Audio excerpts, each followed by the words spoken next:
Ce mercredi soir, les syndicats s'étaient donné rendez-vous sur l'île de Nantes pour un grand meeting national. Frédéric Lossan et Claire Villalon. Jean-Claude Mailly, Philippe Martinez, Bernadette Groison et d'autres encore, hier soir, ils ont fait le voyage à Nantes.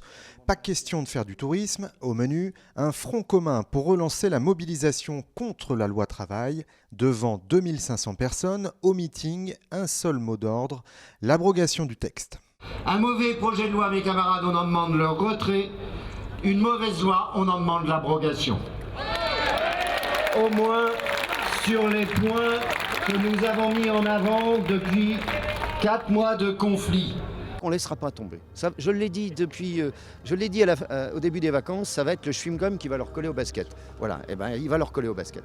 Évidemment qu'on va continuer à mobiliser et qu'on utilisera les différentes modalités d'action, mais je crois que ce dont nous avons besoin, et c'est ce que nous portons à la FSU, c'est vraiment de débattre plus largement avec les salariés et aussi de s'inviter dans la campagne des élections présidentielles qui s'ouvrent. Depuis cet été, les futurs présidentiables, en tout cas les postulants, essayent d'entraîner le pays sur un terrain malsain, nauséabond. On a vu l'histoire du Burkini, il y a la question des réfugiés qui est une vraie question.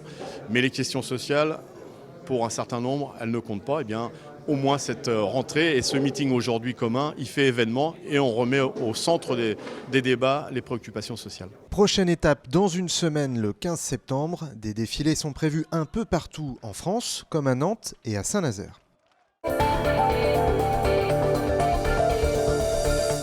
Alors que leur secteur d'activité est en pleine crise, une dizaine de producteurs laitiers, basés au sud de la Loire-Atlantique, viennent de lancer leur propre laiterie, moins d'intermédiaires et un meilleur revenu.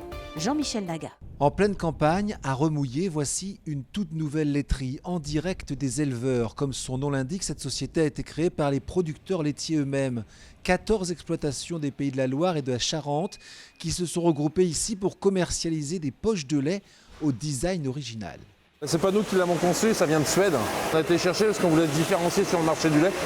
Et on voulait quelque chose où le consommateur pouvait se retrouver, ou retrouver en tout cas les éleveurs derrière. Fini les coopératives et les intermédiaires, les associés misent sur le circuit court et la production locale.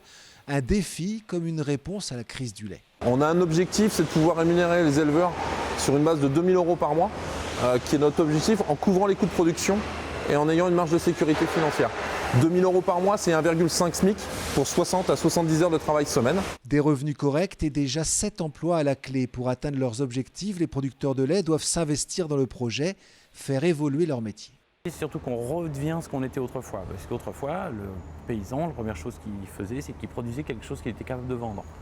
C'est pas plus bête que ça et on n'a rien inventé. Pour l'heure, un seul supermarché vend le lait en direct des éleveurs, mais d'ici mardi, une centaine d'enseignes le proposeront en Loire-Atlantique, sans compter des collèges, des lycées, des hôpitaux.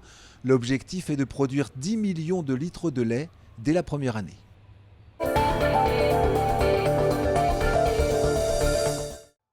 Les nombreuses manifestations du printemps dernier ont impacté le chiffre d'affaires de plusieurs commerces du centre-ville nantais. Baisse de fréquentation, casse.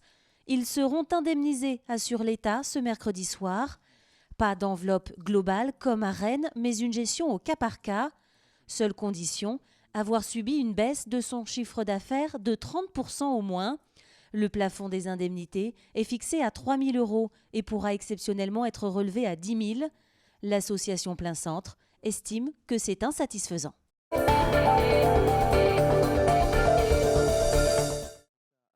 Nantes, 4e ville où il fait bon étudier, 4e ex-aequo avec Lyon.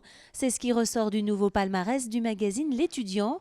Ce classement tient compte de l'accès au transport, à la culture, au logement, mais aussi de la qualité des formations et des possibilités de décrocher un job. Et sur ces deux critères, emploi et formation, Nantes arrive en première position. À noter que la voisine, Rennes, est en tête en matière de sortie et de culture. Ce classement est censé aider les jeunes à choisir la ville qu'ils souhaitent pour leurs études supérieures. Les détails du classement sont à regarder sur le site www.letudiant.fr.